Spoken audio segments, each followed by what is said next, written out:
100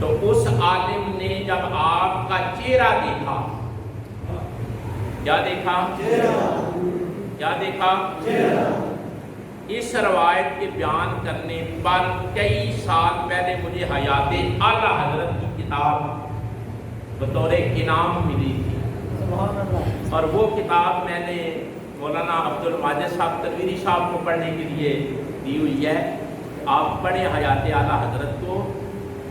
یہ روایت جب میں نے بیان کی تو وہاں ایک عالم دین بیٹھے تھے، ان کے پاس وہ کتاب تھی، تو وہ کہنے لگے میں اور تو کچھ نہیں دیتا، تو میں یہ کتاب دیتا ہوں۔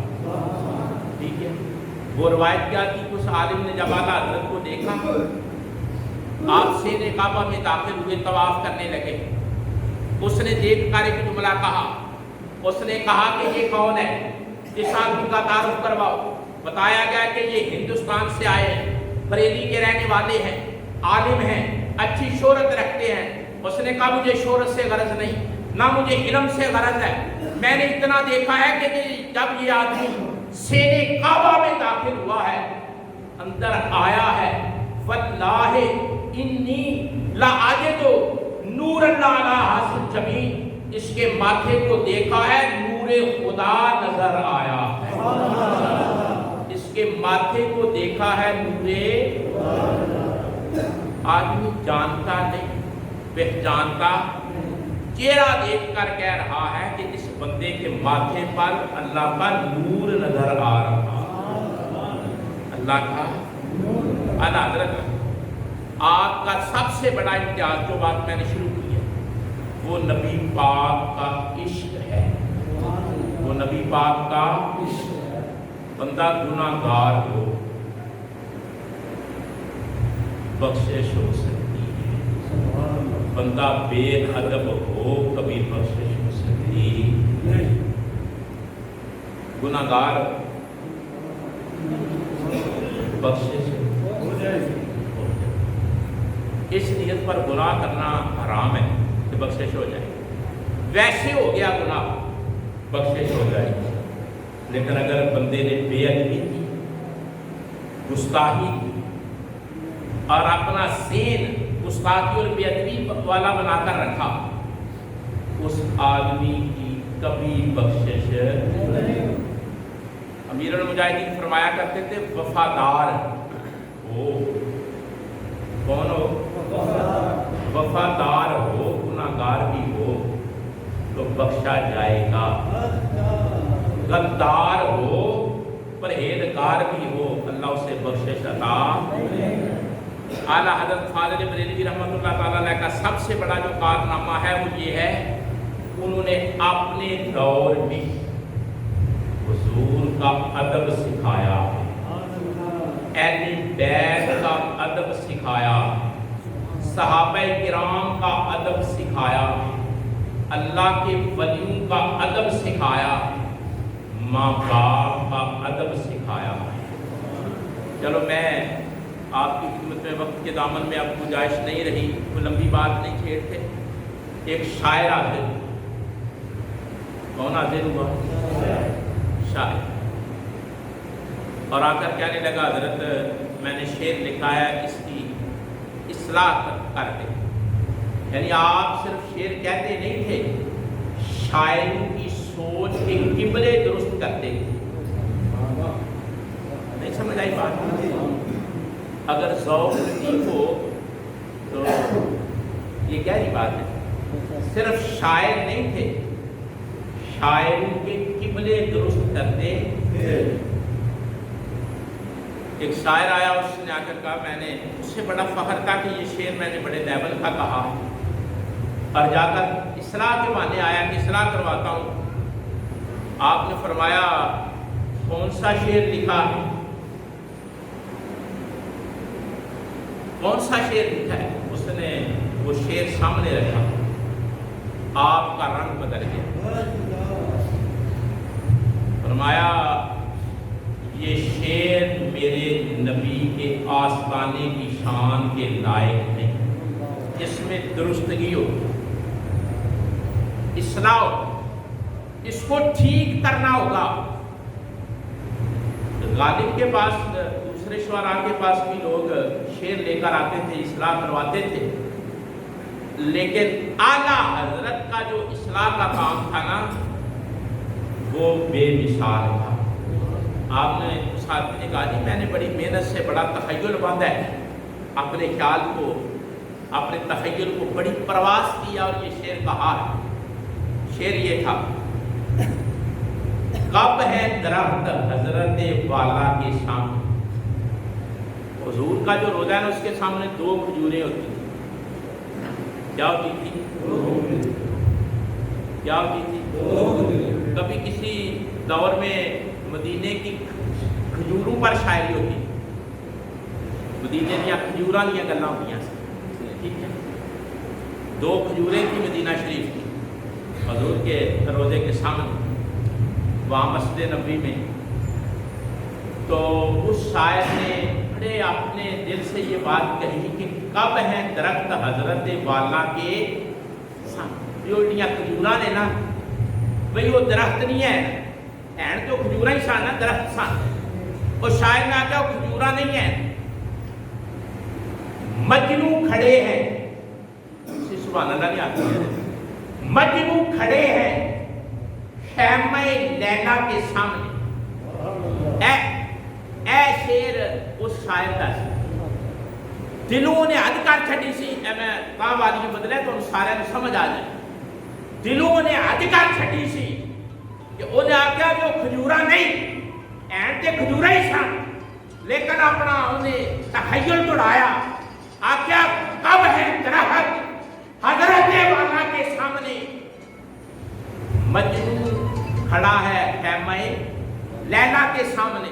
انہیں آکھا بھی اینج لگتا ہے بھی این وہ درخت ہی نہیں، لیکن لگتا ہے اینج کہ لیلا دا خیمہ تمبو لیلا دا ہے، ارے عائش لیلا دیئے تے کھجوراں اینج لگدیاں نے جس طرح مجنو کھڑا ہوئے۔ آپ نے فرمایا ایک گل کھبدی یہ عشق تے محبت اجازت تے تو بھئی حضور دے اس رہائش کو اتنے تشریف فرما نے دکھے، انہوں لیلا دے خیمے نال تشبیہ دیتی ہے تے انہاں کھجوراں نوں مجنو آکھیا ہے، اے میری غیرت گوارا نہیں کرتی۔ انہوں نے کہا پھر آیا بھی تیسے واسطے کی ہونا چاہیے؟ آپ نے فرمایا انج ہونا چاہیے، کب درخت ہیں حضرت والا کے سامنے، قدسی کھڑے ہیں عرش اللہ کے سامنے، قدسی کھڑے ہیں عرش۔ انہوں نے کہا حضرت فرمایا اینجا کہ فرشتے کھلوتے نے رب دے رکھتے سامنے، اینجو کھجوراں کھلوتیاں نے رسول اللہ دے آسانے کے سامنے۔ دسو گل کرو نا، عشق دا درس دیتا یا نہیں دیتا؟ وہ بھی بڑا فن ہاں سی جڑا لکھ کے لے آیا، انہیں آکھیا وہ نعت لکھتے نے انہاں کو تصدیق کروانے ہیں۔ آپ نے فرمایا تینو پتہ ہی نہیں کہ حضور کون نے، تے حضور دے سامنے جڑیاں اوتھے مسجد نبوی وچ کھجوراں نے کی نے؟ فرمایا قدسی کھڑے ہیں عرش مولا کے سامنے، عرش مولا کے سامنے فرشتے جس طرح کھلوتے نے نا، یہ کھجوراں رسول اللہ دے آسانے دے کھلوتے۔ اے انداز محبت سکھان والے بندے دا نام امام احمد رضا ہے۔ سمجھ آئی جی گل دی؟ اے کئی پاگلاں نوں جاہل پتہ ہی نہیں کہ امام احمد رضا کون نے، وہ پہ آکر دیکھو نا جی، وہ دیکھو نا جی۔ آپ کی طبیعت بڑی سخت سی، کدے چ سرکار کی ذات کے حوالے نہ کسی ذرا بھی ایلی میلی گل کیتی ہے؟ آپ اسے میرے قلم چک کے لکھ دے سن جنہیں سرکار دے بارے میری گل کی وہ کافر ہے،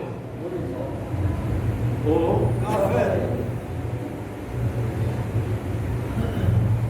مولانا کوثر نیازی نے یہ لکھیا ہے۔ اے جڑے تسی پرانے بندے ہو، مولانا کوثر نیازی نے شاید جان دے ہو، بڑی اس بندے ترقی کی سی، لائبریری جو دی بڑی بڑی سی، ماڑے جے گھر تو اٹھ کے وزارت تک گیا، میں وہ سفر نامے بھی پڑھیا، وہ کتابوں بھی پڑھیا، وہ گفتگو بھی سنی، دیکھا تک کیا بالیا آگے بھی گل تو میں سنائی۔